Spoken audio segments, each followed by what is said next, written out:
Yeah, just come along. It's well thought out. I don't want to spoil anything for anybody, but it is it's going to be a very touching moment. Now we do have some first responders who served and then came back home and were first responders. So we are going to do a first responders gathering on the day after Ponta Delgada, and so that'll be in the Cruz Compass as well. So if you see any, or if you've talked to any first responders, please let them know that that will be in the Cruz Compass as well. Let's go ahead, and Pete, if we could go ahead and just turn this up a little bit. We want to find out the new people and what branch of military they served for, when they served, and whereabouts you're from. So if you're new to us here, we want to know a little bit about you. Hi, I'm Jim Harris. I served in the Air Force from '66 to '88, originally from Medford, Massachusetts. Whatever else you want to tell me. I enjoyed my time in the service. I'd do it all again. Thanks. Thank you. Very nice. Thank you very much. Hi, I'm Ken Dunn. I spent 22 years on active duty with the Army Corps of Engineers. I did tours in Vietnam, 2 tours in Korea, to include a tour up in the demilitarized zone. My last position was really pretty interesting. I was the military assistant to the Assistant Secretary of the Army, so I really got to see how things work in Washington. Hi, my name's Robert Paff. I'm from Kansas City, Missouri. I served in the Army for 2 years with Fort Sill Artillery. Was a front artillery. I was only in for 2 years. Billy Ringhauser, Air Force from 73 to 93. Overseas, I was stationed in Turkey and the Philippines. Went to Turkey right after the Cyprus invasion. Went to the Philippines when Marcos was president. They ousted him, so I got to go through that. And I still don't know how the 2 piano men got that piano in their suitcase.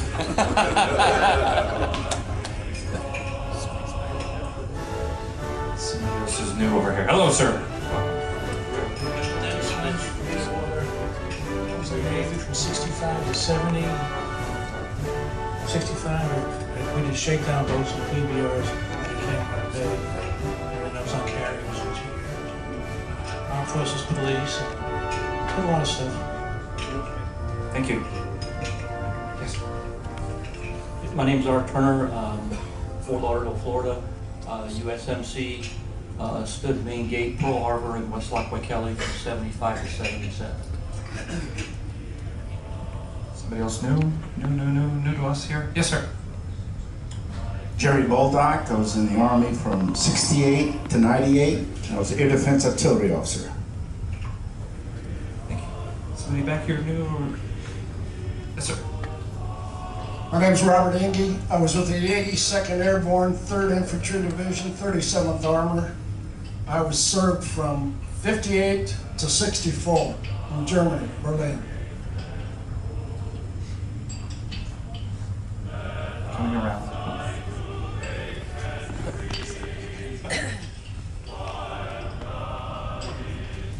Hi, my name is Charles Watt. Jane here. I'm from Austin, Texas, a little town outside Austin called Georgetown, originally from El Paso. But I served in the Army in the Presidio of San Francisco, so suffered. I was a criminal investigator for the Army. Presidio in 1967.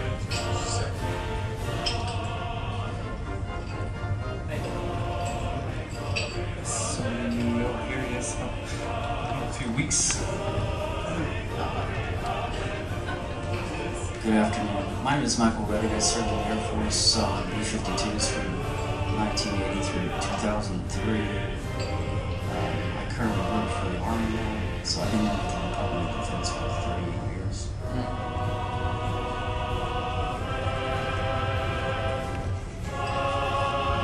My name is Richard Long. I served in the Army from 58 to 61. At the Department of Crisis and Radiation.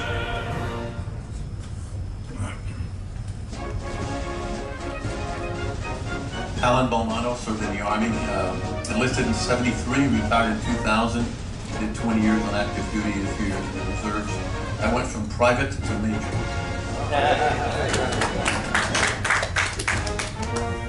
Larry Robbins, currently from Dayton, Ohio. Wright-Patterson Air Force Base was my last duty station. I served 36 years in the Air Force and 46 different countries.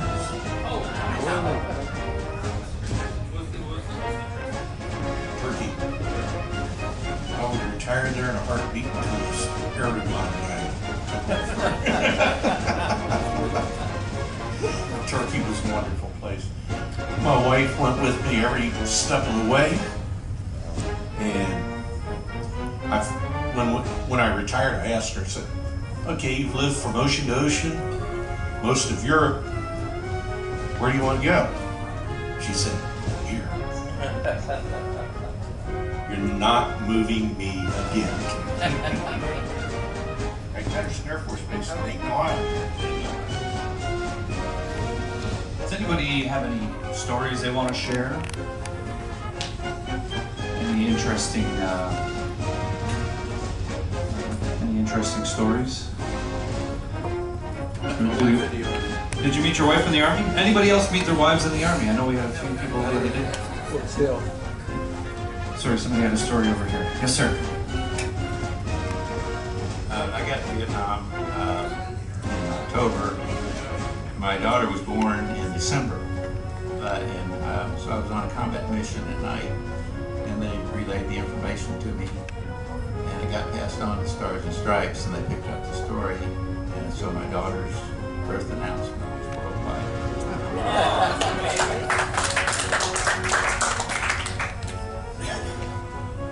Yes, sir.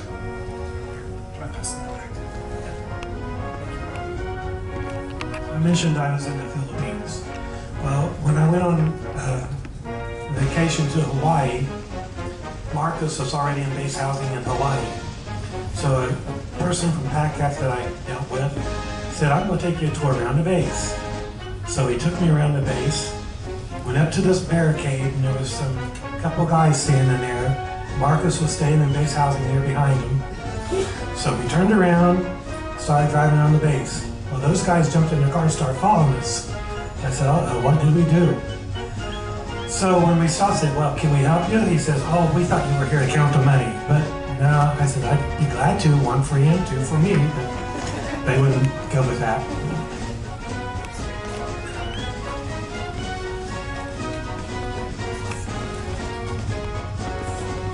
I was in Cameron Bay.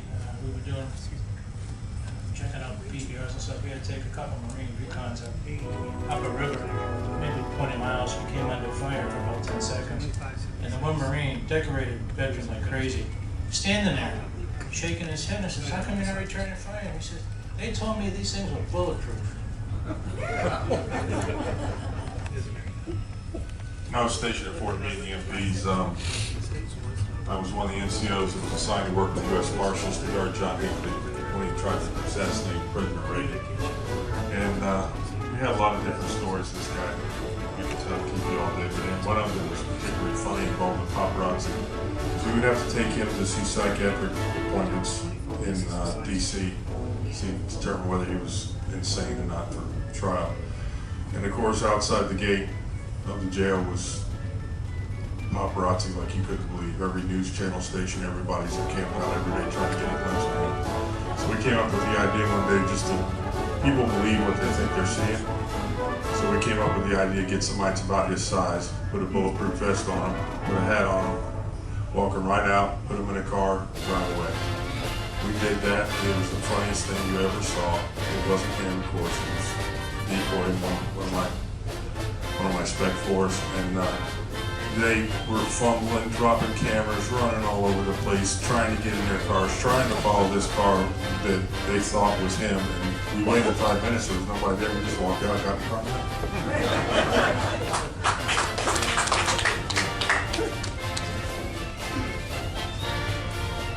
Yes, sir. Come on over here.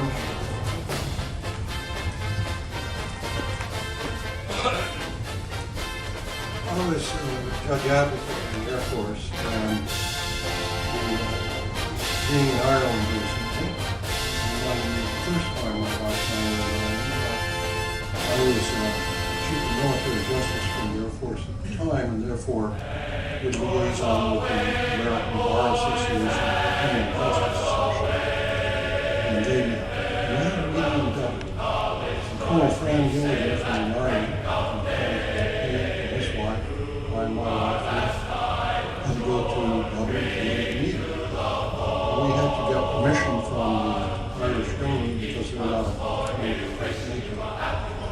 So we had to send notice to the American embassy. And that was Margaret Peck from the Reagan administration as the American ambassador at the time. As a result, my wife and I, and family relatives from the Army and his wife, were invited to have dinner with the American ambassador at her residence. And we dined with the Lord Chief Justice of Ireland and the Attorney General. And we also were invited over to the Lord Mayor's house and they talked to us. Thank you, Mr. Hello, sir. Yeah, I was on another anyway, smaller ship, and there was only about 8 of us in beds get together. And the Navy guys might enjoy this, but there was a commander of a submarine who was in his cheek cage and woke him up one night and said, "We've got an emergency." The commander says, "What's the emergency?" He said, "We're running out of toilet paper." So he got up, they inventoried the toilet paper, and they issued each member of the submarine 2 rolls of toilet paper to finish their tour. He said, then from then on, you see everybody walking around with a bulge under their shirts with 2 rolls of toilet paper under there. It's funny you mentioned toilet paper. It was a few cruises ago where we were running low. The inventory didn't come in as we were expected. So we had to cancel the Mexican buffet. All right, I'm joking about the buffet. I'm telling the truth about the toilet paper. But no, true story, because when you're over here, we place our orders. However, they don't come for 6, 7, 8 weeks because we're over here and most of them come from stateside. So we have to sometimes go out and, I know we were out of grapefruit juice there, so they went out in Cork and picked up a bunch of grapefruit juice to last us all the way through the crossing. So somebody's happy about that, yeah. So that's the thing when we're working over here, that sometimes you just don't get stuff. But the toilet paper thing was true, just perfect. It was just being silly. Yes, sir. I was a supply corps officer on a destroyer. As a supply corps officer on a destroyer, you have a whole lot of things you have to do. But one of them is to make sure that the crew is paid. We pulled into Malaysia, and I had to go and get approximately $250,000 out of the bank in Malaysia. And I usually wore a pistol. So I strapped on the pistol and hailed a taxi cab. I had a dispersing clerk with me, and we proceeded to drive 20 or 30 miles from a port that our destroyer was located, and hopped out of the taxi at the port, hopped out of the taxi at the bank, went on in with my gun strapped to my side. I noticed that there were some people who were somewhat confused about this guy walking. He's in white, wearing a gun on his side. And I got the $250,000, counted it out, it was right, put it in my black satchel, and hopped back in the same taxi cab that was waiting, and went on back to the ship. When I got back to the ship, the captain wanted to see me. He said that there had been a complaint filed with the government of a guy that was carrying a gun in the country. He smiled when I told him that I had enough money to pay the crew. I didn't know any other way to do it. Thank you very much. Sir. When I left Vietnam, my next assignment was Korea, and I reported to my battalion commander in January in jungle fatigues and didn't even have a field jacket.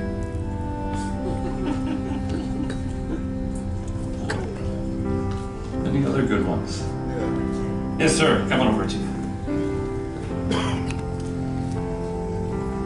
I'm Jim Daniel, retired E.H. Storky. One of my last duty stations was aboard a patrol gunboat. These patrol gunboats had been used up and down the rivers in Vietnam. And after that was over with, they didn't know what to do with these ships and these little boats. So I was in Little Creek, Virginia, and we were assigned as the red team. They didn't know what to do with us, so we were the bad guys.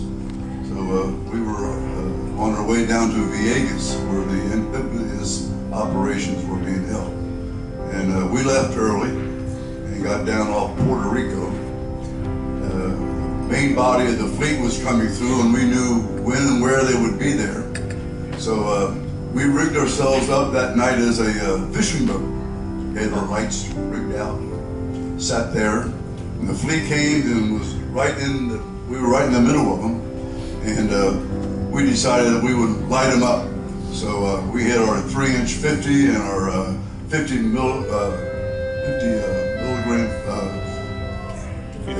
those big guns. And we just, the tracers were flying everywhere. And the fleet just went into general quarters. And it was a rousing time.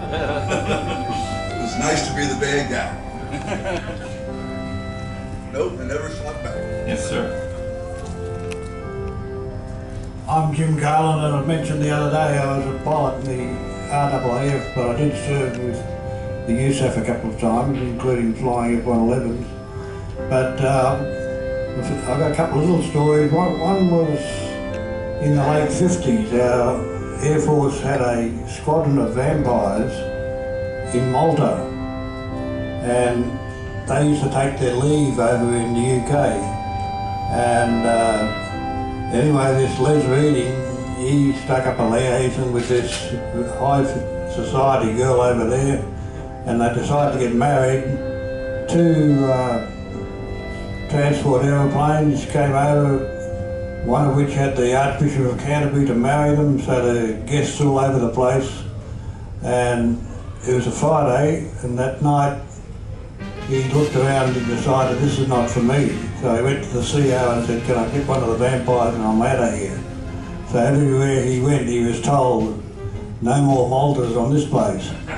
But I later served with him in Malaya, and he was a real character. He was CO of 77 Squadron and I was in 3 Squadron. And there's a rule up there that you weren't allowed to have shorts in the mess after 7 o'clock at night. So anyway, it was about 7:20, and the Friday night we're all standing around having beers, and the CO of A Squadron came in and he looked around and he went up to Les, being the senior officer there, all in shorts, and he said, come on, you're supposed to set an example. So all he did was nod, and everybody took their shorts off.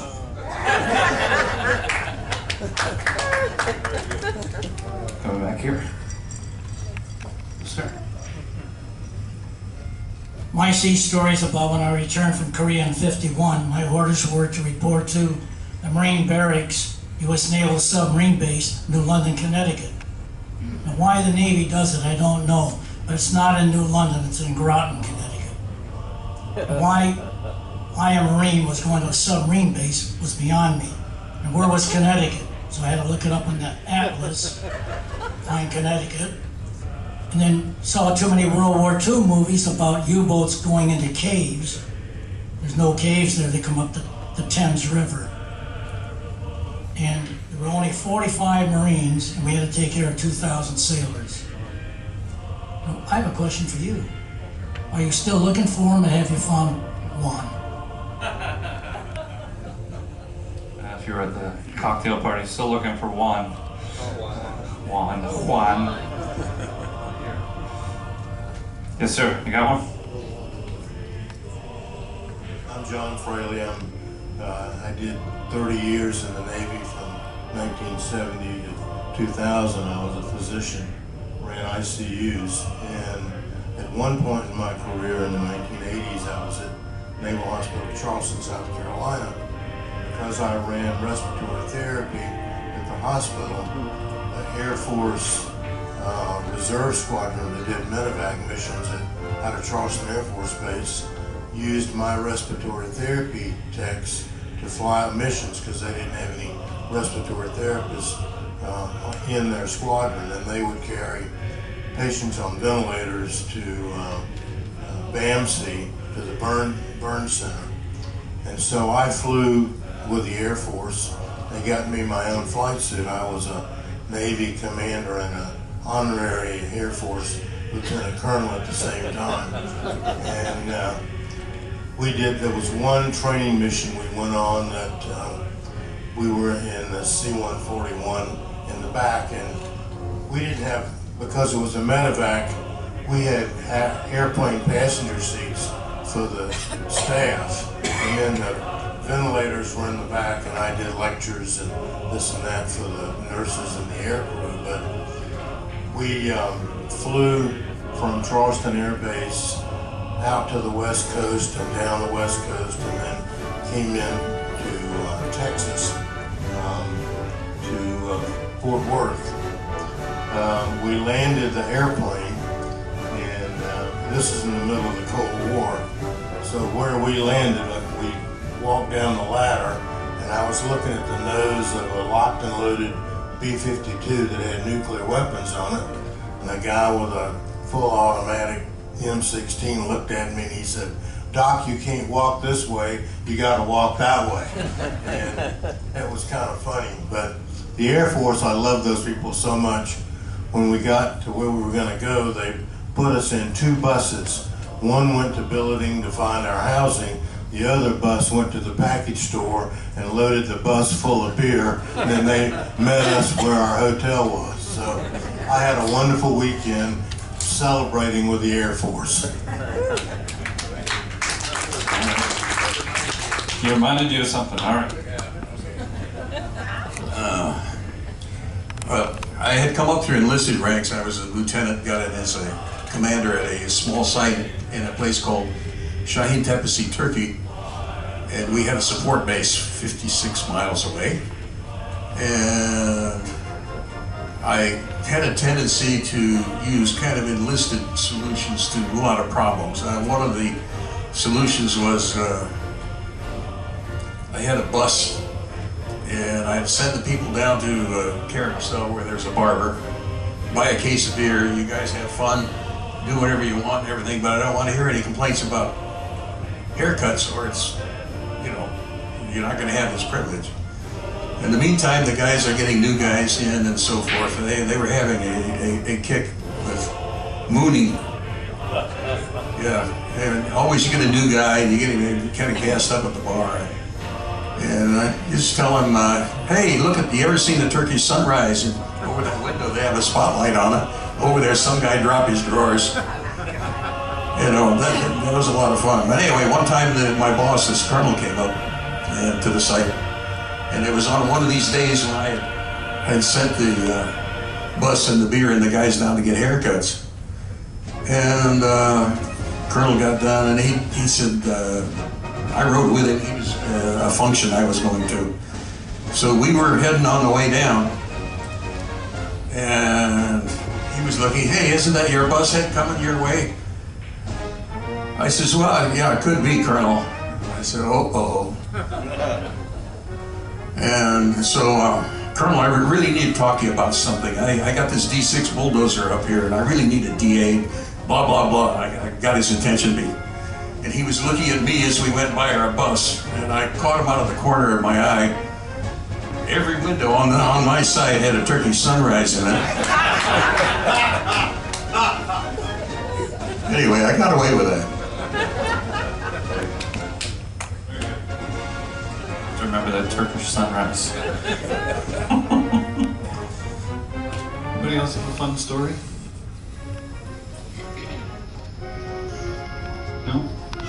Sure, yes.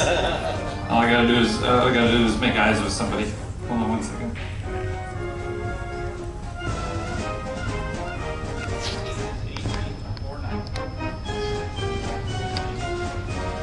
Remember that, guys. He's the little guy, bald. Anyway, over in Turkey, keep in mind, everybody in the Middle East hates the Kurds.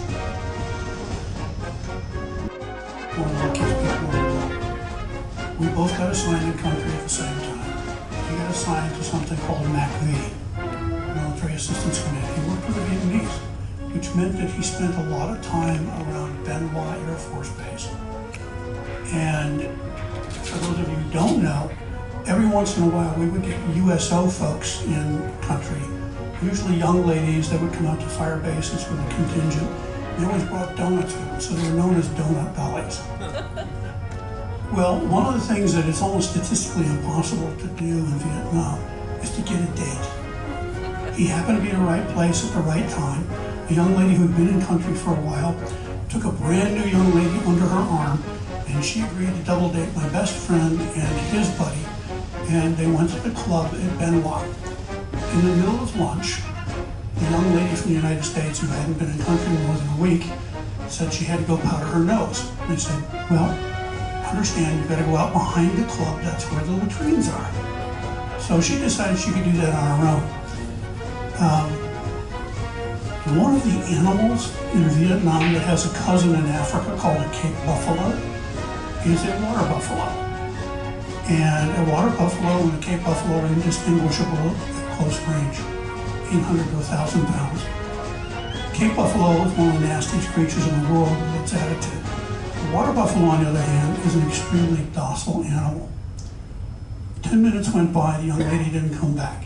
15 minutes later, they decide to get up and go look for her. They walk around the building, and there she is standing, frozen, stock still, and she's wet herself from the waist all the way down to her shoes. 5 feet away from her is a water buffalo. And she's looking at the water buffalo, and he's looking at her. She's not moving a hair. I guess what really added salt to the wounds was, aside from everybody that she was with laughing at her, a young Vietnamese boy, about 4 years old, walks up with a stick, smacks the water buffalo on the nose, grabs it by the ring, and walks off. Talk about getting to know where you are. Some good stories.